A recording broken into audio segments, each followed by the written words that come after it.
परिषद प्राथमिक शाळा निवळा आहे। आज आम्ही पेपर पासून बॅग बनवणार आहोत। प्लास्टिक बॅगचा उपयोग न करता आणि पेपर पासून बॅग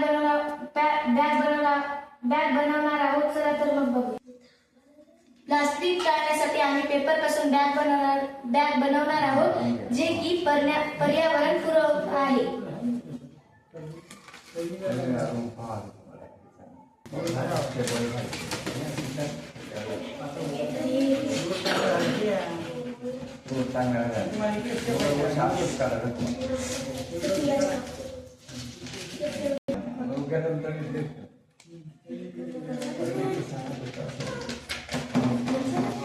तर इथं फेविकॉल लावलेला आहे, तर आपण हे चिपकवून घेऊया।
चला आपण अशा प्रकारे ही बॅग झालेली आहे। तर हँडल बनवूयात आपण।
अशा प्रकारे आपली पेपर बॅग तयार झाली।